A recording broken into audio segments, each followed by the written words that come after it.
would like to thank our amazing sponsors, Touring Plans Travel. Their destination specialists work with you to plan and book your trip, whether you're traveling to a theme park, headed out on a cruise, or wanting to get away anywhere in the world. As experts in smart travel, their agents suggest the best itineraries and activities to fit your family's needs, and handle all the reservations on your behalf.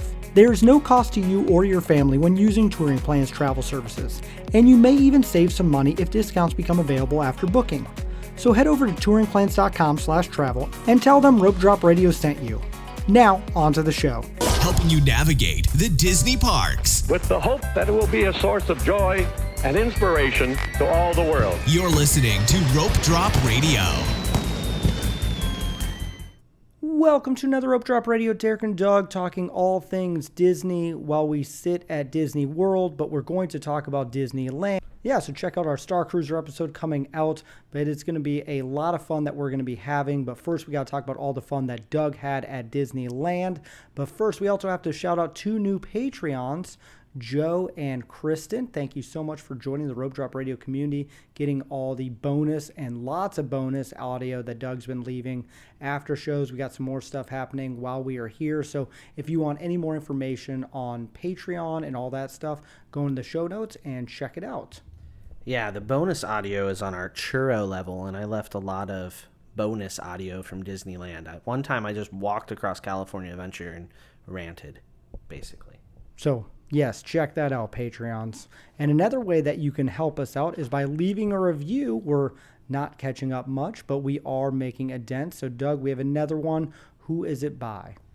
All right, this week's Apple Podcast review. Leave a 5-star review. We will read it on air eventually. Is by Haley Schuyler. So thank you, Haley. It's titled New Listener, 5 stars. Very much enjoyed the Genie episode. I think you took a complicated subject and broke it down into concise explanations and helpful suggestions. Looking forward to checking out other episodes. Thanks. Well, that's great. Glad we can help people out. So that always makes it worth doing this podcast when people learn something from us. Right. In that episode, I don't know that we fully understand Genie. I don't know that Disney understands Genie Plus. And once they start to learn it or understand it, they're going to change it anyway. We'll see how virtual queues go and Genie Plus tomorrow with our group of 5 guys. Yeah, it'll be interesting. We're all kind of trying to get Tron, so hopefully, fingers crossed, it all works out. Absolutely. So, all right, Doug, you just flew halfway across, well, not halfway, all the way across the country. I flew halfway across the country. Doug flew all the way across the country. You went to Disneyland. So let's first talk about why did you go to Disneyland and what is this trip all about? So we wanted to get out to Disneyland to see Avengers Campus. That was the main driver, and see the new nighttime offerings, all that sort of stuff. But we were going to go at Christmas break, and if you remember Christmas break episodes, there was Grumpy Doug a little bit, and Southwest Airlines just, took that strategy of not flying customers when they're an airline, and so we had to reschedule because the tickets would expire eventually. So we rescheduled for Memorial Weekend, basically. It's when it fit for our kids with all their activities. So that's why we went to Disneyland and why we went at this time of year. And how long did you stay and where did you stay at? So we stayed one night at, they're changing this Paradise Pier right now, but it's becoming Pixar Place Hotel. And then we stayed 2 nights at the Grand Californian. And we stayed at the 2 different places because they didn't have room availability for all 3 nights together. It was annoying. We did not want to change hotels. We wanted to stay at the Grand Californian all 3 nights, but they said that we couldn't have 3 nights consecutively or I don't know. It was a thing. So we got to move. But the Pixar Place Hotel just opened its lobby like 2 days before we got there. I wouldn't call it done. It was just kind of open. And I think the cast members that checked us in, it was their first time at the desk as well. They didn't know where stuff was. It was great. It was just wonderful. And you kind of the Bell Services is in a back convention room. The restaurant's not open yet. The gift shop, it literally has a sign that says Hotel Gift Shop. That's the name of it, Derek. Wow, Disney's really theming a lot on that one. Yeah, they worked harder on their signs on the construction walls. One said like rendering in progress, which I thought was funny. It's Pixar. Like, why not name that the gift shop, like rendering in progress shop or something? That's hilarious. So it was right there for the taking.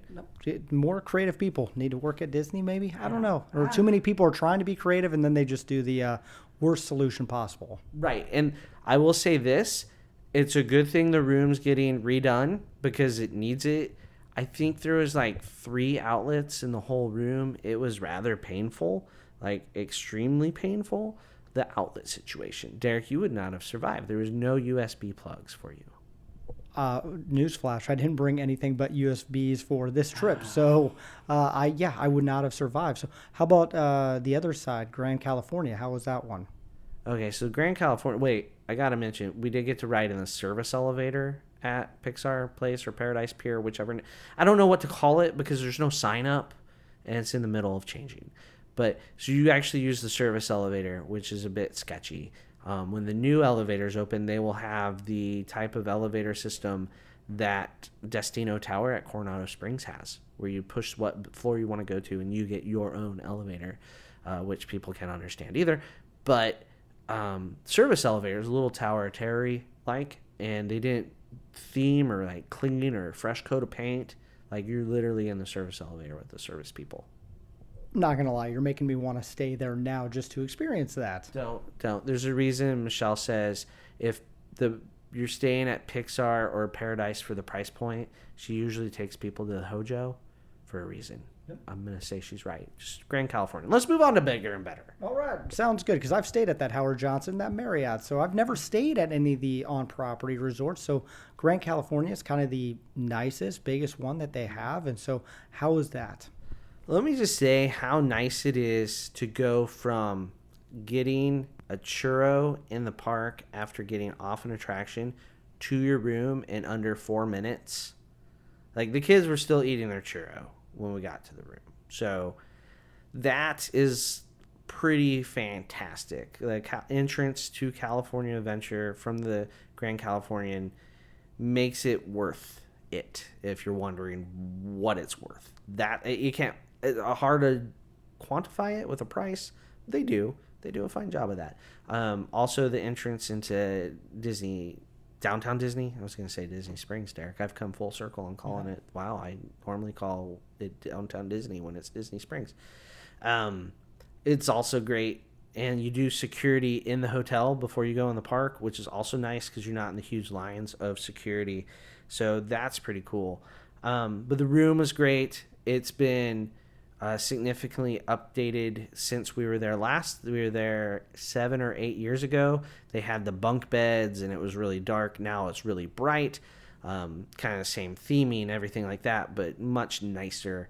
Really like the room. It's huge, plenty of room for our family. We also stayed club level, Derek.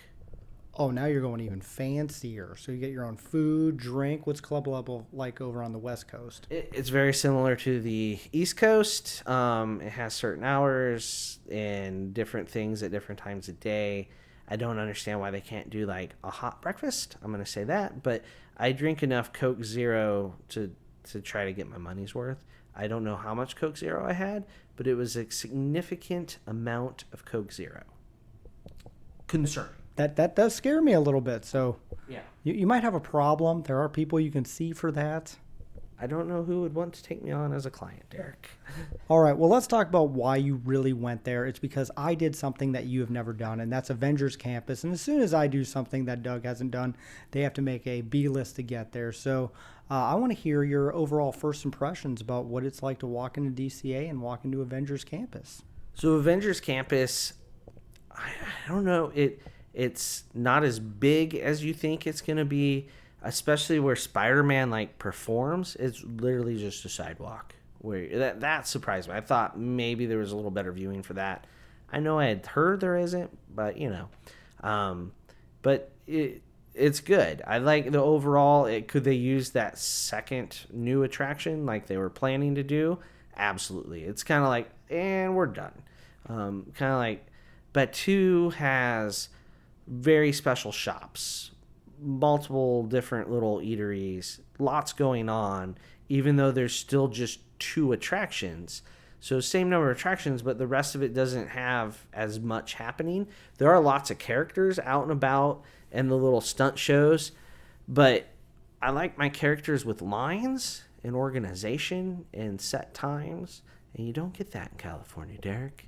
Oh, I loved it. I just saw Loki walking around and like all the ladies follow him. It was great. Yeah, my kids spent most of the time just making fun of how they look almost like the characters, like Loki, Discount, Captain America, that sort of stuff. I don't understand what you're talking about. Those are the characters. That's them there. Yep. Okay. And so did you do Guardians of the Galaxy while you were there?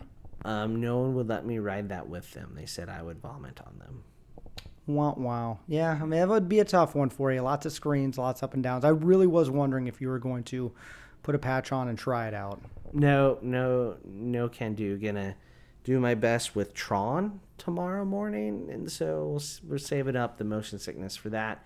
But didn't do Guardians, but we did Web Slingers 5 times in 3 days. So we did some standby, we did some lightning lanes.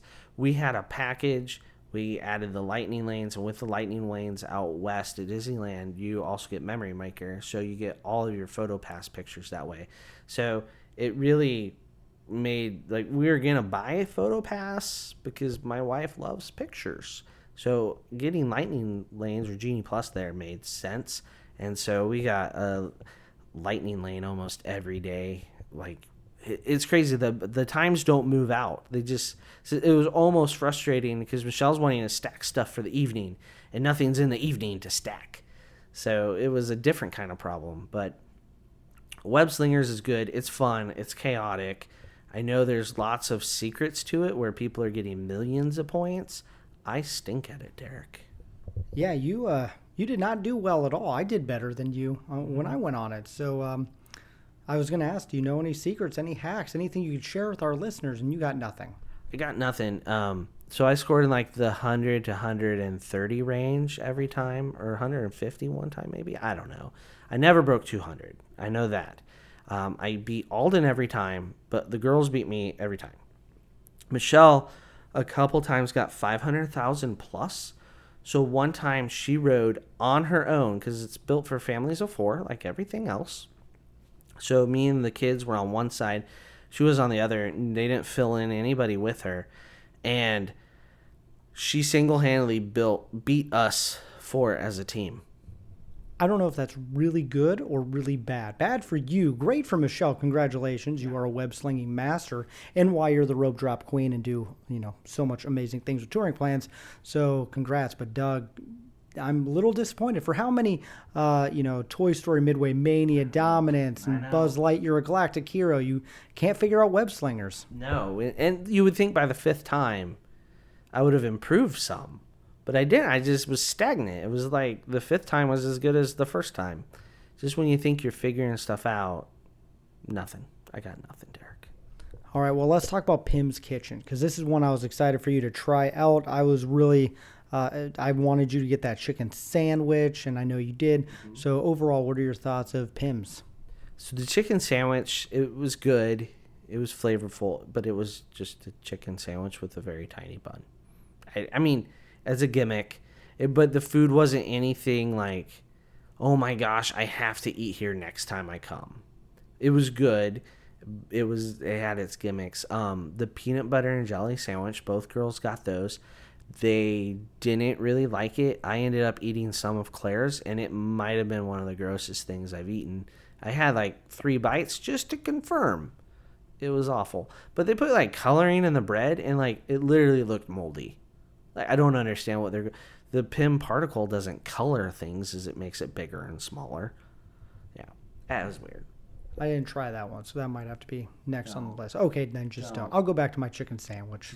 Stick with the chicken sandwich. Alden got the pasta and unmeat balls or whatever. That looked like the best thing, really. And like in the pictures of it, it comes in like a big spoon type thing. It was just in a bowl. All right. Well, anything else, Avengers Campus or DCA, because we need to move over to Disneyland? It was the Avengers Campus. It was good. I enjoyed it, for what it was. I don't know if, unless you're a huge Marvel fan, I wouldn't say make a specific trip just for it. But Web Slingers is fun. I'll say that. So, on to the next topic there. All right. Well, you go across the park. You guys bounce back and forth quite a bit. I saw the pictures. So let's talk Disneyland. It's the original, the OG. It's been a while since you've been there. So what's it like now? And let's talk about some of the things that you did. So, what I want to hit on is things that are Disneyland only attractions because we're Disney World people. So we made those a priority. We did early entry all 2 of the 3 days. One day we flew in, so we couldn't early entry that early, but take advantage of early entry. Now that it's just Disneyland hotel guests, like the 3 hotels, is awesome. You get tons done. So it makes staying on property actually a value, where before all the good neighbors got it. And like you got it when you're at the Hojo, right? So now you get there and like the Hojo people are looking at you like, oh, what are they? What, I don't get in. So we got a ton done during that in both California Adventure and at Disneyland Park. So like we rope dropped Toad, we did Alice, and then Hyperspace Mountain and Buzz Lightyear all in that first half hour. That was pretty solid. And they're all attractions that are unique to Disneyland. And yes, Buzz Lightyear is at both, Space Mountain's at both, but Space Mountain's very different track, everything layout, even where you sit, and it's Hyperspace Mountain, so it's Star Wars themed. And then Buzz is different because the guns you pick up, they're on like a cord. The points don't make any sense. It's not nearly as much fun, but I'll argue with any Disneyland faithful on that. But so we got those 4 done before the mob came. Like we jumped into Buzz's line as that mob was coming, and the day before at California Adventure, we jumped into the Web Slingers line like as the mob was coming at us. So it was pretty fantastic timing.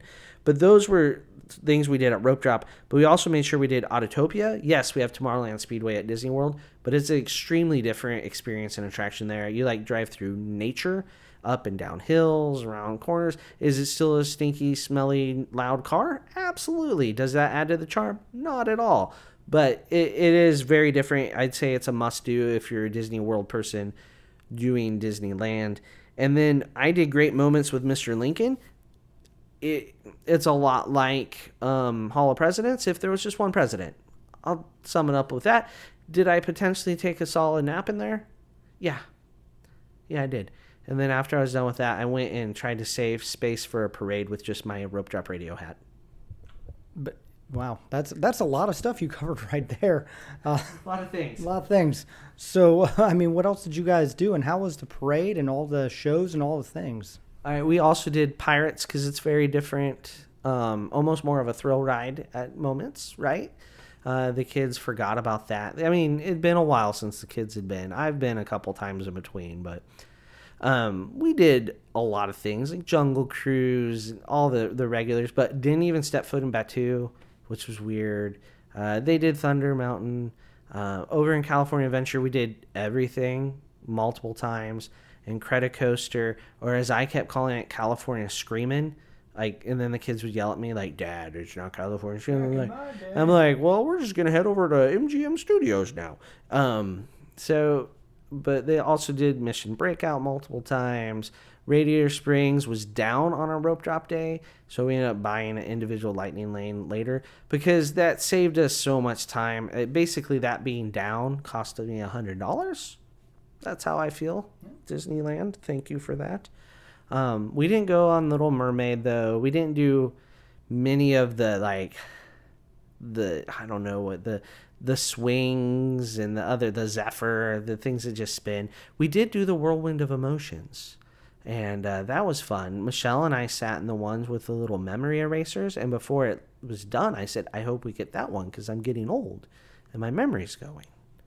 It'd be appropriate. And that's the dad joke of the day.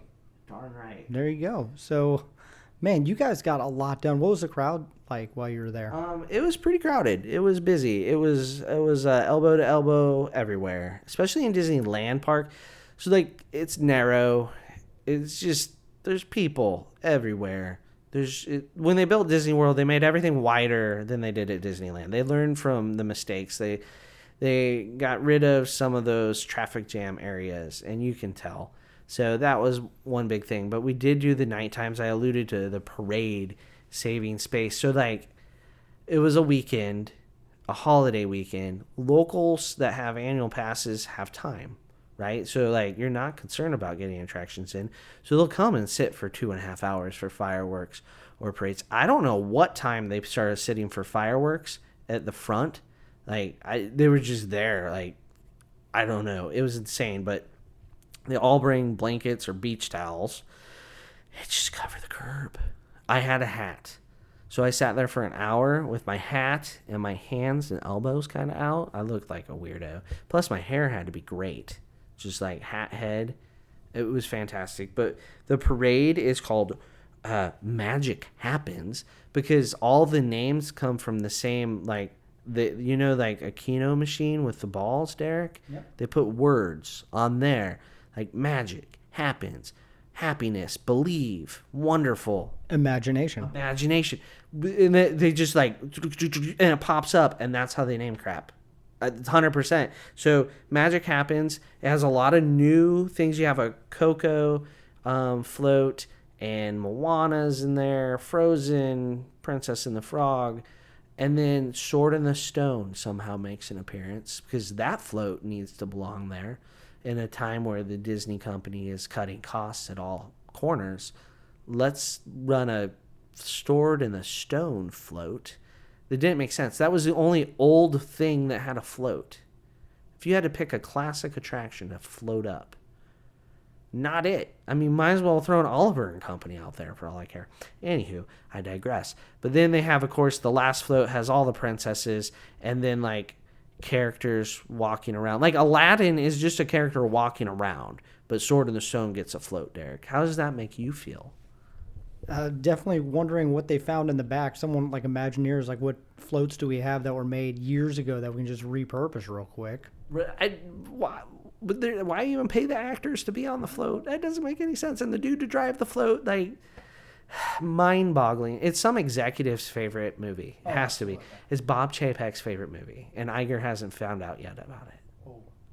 Well, if anything, the Star Cruisers will teach that that's going to be cut sooner rather than later. Right. So let's talk about the nighttime shows. 2 really great nighttime shows, World of Color. So, and yeah, I don't even know the other one. Then Forwards. Fireworks. Wow. Fireworks, Derek. You mistyped that. I was tired. So World of Color is California Adventure. It's in the lagoon. You do a virtual boarding group to get a space. What you still need to be an hour early for said space, so that you can get a spot. We were only 45 minutes early, so we were nowhere near a railing. But it's fountains with light up colors and some projection on the water. They used to project stuff onto the Mickey wheel back there.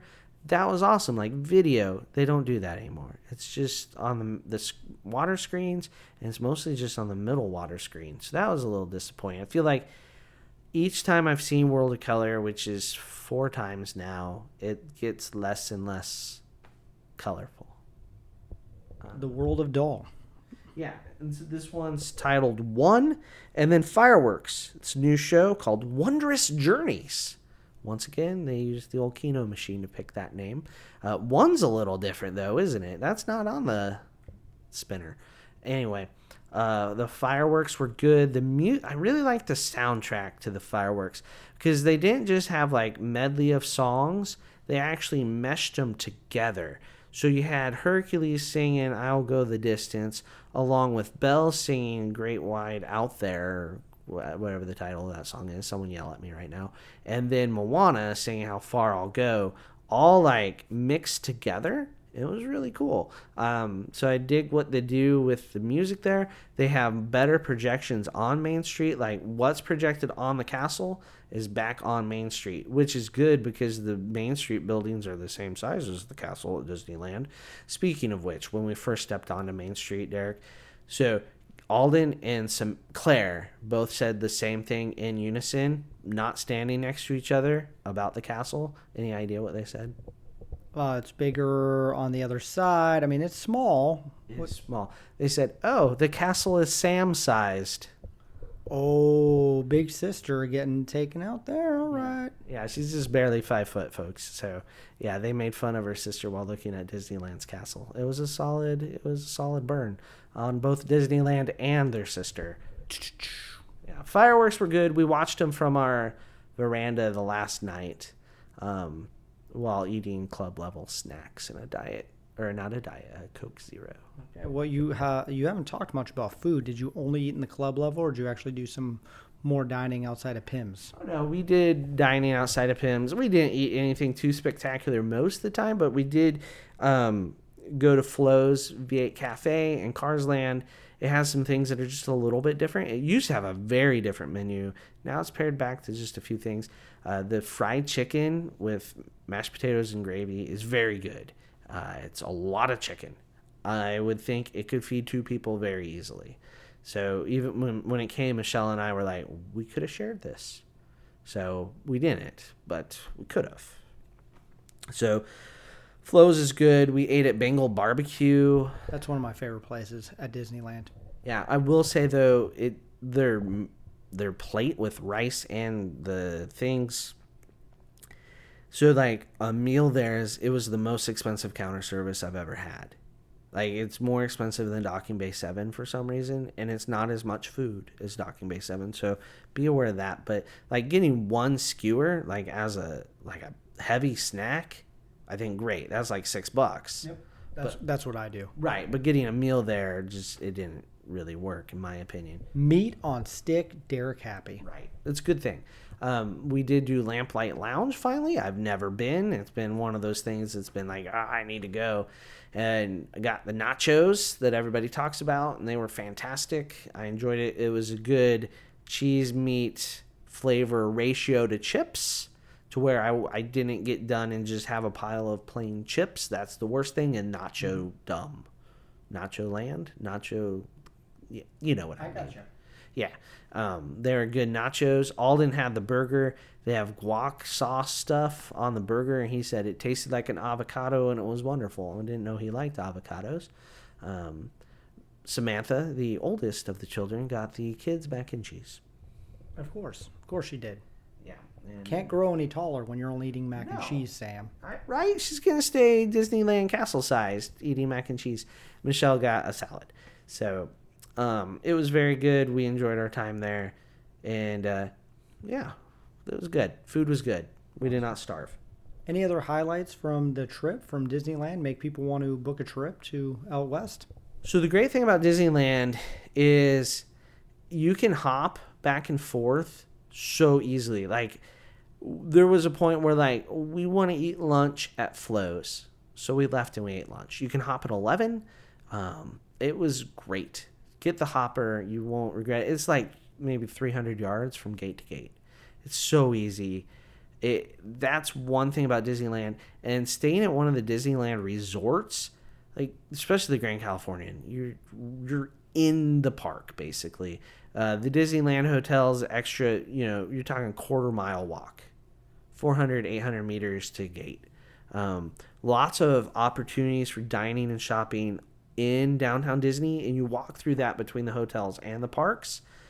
It's really great the way they do it, the way it's set up. It's compact, tons of attractions right on top of everything. Also, the Matterhorn was not open, so that's why I didn't mention the Matterhorn earlier. For all those people like, you didn't go on the Matterhorn? That's only at Disneyland. Yeah, we would have, but we didn't. The Treehouse is not open either. Not that we would have gone. I don't care what theme they throw in the Treehouse. I'm not climbing up steps as an attraction. I am not that person. But we love the compactness of it. What I don't like about Disneyland is it's a much more local park Where at Disney World, as a tourist, you feel kind of welcome as a tourist. Like, they ask at Disneyland, like, do you have your annual pass? Like, they don't ask if you have an annual pass. They ask for your annual pass for the discounts. I'm like, well, I have an annual pass, but it's for Disney World. And they look at you like, tourists. Like, it's a whole different vibe than Disney World. Disney World is definitely families on vacation. Disneyland, there are families on vacation, don't get me wrong, but it's a whole different like culture of people there, and depending on what you like, that might influence. But we had a great time at Disneyland. I don't know when we'll go back. It could be a while. I don't know.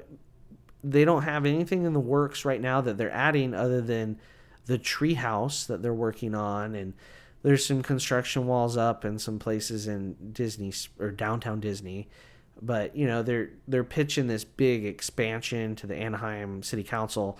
I think it will pass this time. They've tried and been told no, but I think Disneyland sees an opportunity to steal some of that vacation or market share that Disney World has. They want to attract the people flying from Brazil to LA, not to Florida. And I think they're going to try to position in the next 5 years. I think that's their goal, and I can see that happening. So it's a great time, a good vacation, flying to John Wayne or Orange County or SNA, airport with 3 names, Derek. It's hard to tell what it is on the board. I like that airport. Good airport. Small airport. Small. It's just barely bigger than Omaha, but probably does triple the traffic, which puts it behind regularly. And it has a direct flight from there to Orlando. Yes, which I did today on Breeze Airways. I flew first class, which was only $20 more than after I booked my ticket, paid for my carry-on, and then paid to pick a seat. I'm like, well, pay that. And it was just 4 across instead of 6 across. So I had all this room, so much leg room, and I got a drink and a snack. You are living the dream. So there you go. That wraps it up for the trip report. Definitely, I know you had a great time, and here we are about to have a great time on our trip. So we have 4 sets of trip reports coming up, starting with this week. But if you want to take a trip out west to Disneyland, or if you want to go to Disney World, you're going to have to go in the show notes, find the touring plans link. Those amazing destination specialists have worked overtime for Doug and I the last couple weeks, so thank you for that. And they are amazing. Will help you have a magical trip. If you want to check out any of the Patreon stuff that's going to be coming out here, that's already out, and we have more coming to you while we've been doing all this traveling. Go into our Patreon site and subscribe, help the show. And of course, you can always leave that 5-star review so more people can find us. But Doug and I, we need to get to bed because we have to wake up early to get virtual queues for Tron in the morning, and we have a full day at Magic Kingdom, and then we get on to the Galactic Star Cruiser. So that is all the time we have. So for Doug, I'm Derek. You've been listening to Rope Drop Radio.